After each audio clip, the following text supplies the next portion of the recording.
Shalom, salam sejahtera. Renungan malam seiman yang ditulis oleh Dr. Kathleen Liwijaya Kuntaraf dan Pendeta Dr. Jonathan Kuntaraf.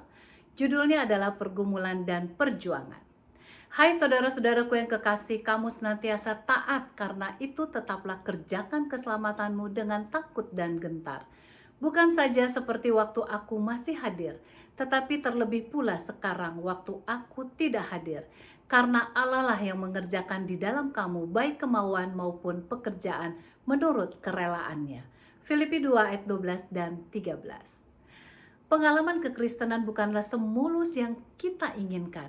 Banyak pergumulan, usaha, dan penuh perjuangan yang harus kita lalui. Namun kita perlu senantiasa ingat bahwa Allah sajalah yang melakukan segala-galanya itu dalam kehidupan kita. Sebab tanpa kasih karunia Allah, kita juga tidak akan ada kemauan untuk berjuang dalam iman.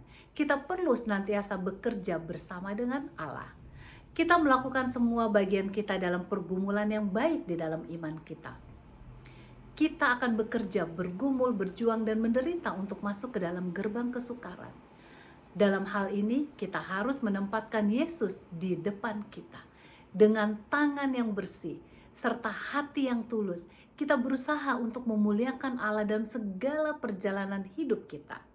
Pertolongan telah disiapkan bagi kita di dalam Tuhan yang berkuasa untuk menyelamatkan kita. Roh kebenaran dan terang dari Tuhan akan mempercepat serta memperbarui kehidupan kita dengan cara-cara yang misterius. Karena semua perbaikan kerohanian kita itu berasal hanya dari Allah saja dan bukan dari dalam diri kita sendiri. Pekerja Tuhan yang benar akan memiliki kuasa ilahi untuk membantunya, tetapi pekerja yang menganggur tidak akan ditopang oleh Roh Allah.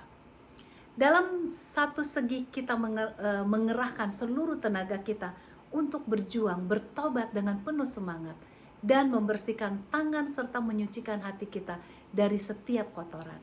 Kita harus mencapai standar tertinggi dan percaya bahwa Allah akan menolong kita dalam setiap usaha kita. Kita harus mencari dengan iman dan mengetuk pintu agar dapat dibukakan.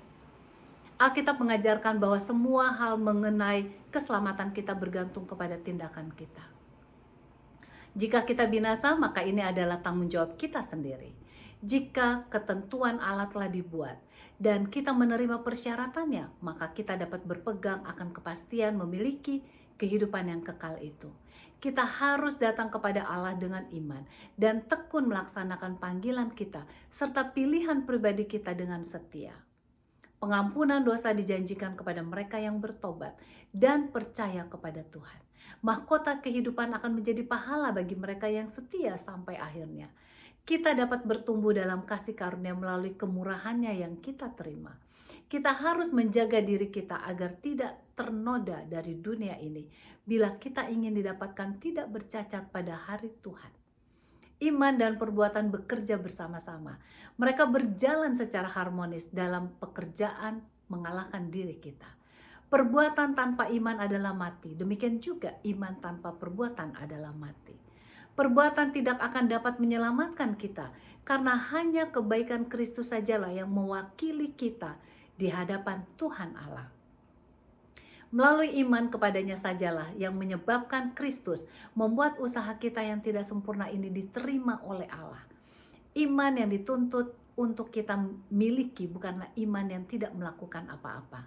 Iman yang menyelamatkan kita adalah iman yang bekerja berdasarkan kasih dan menyucikan jiwa kita. Ia yang akan mengangkat tangan-tangan kita yang disucikannya kepada Allah tanpa meragukan murkanya karena telah berjalan sesuai dengan hukum-hukum Allah.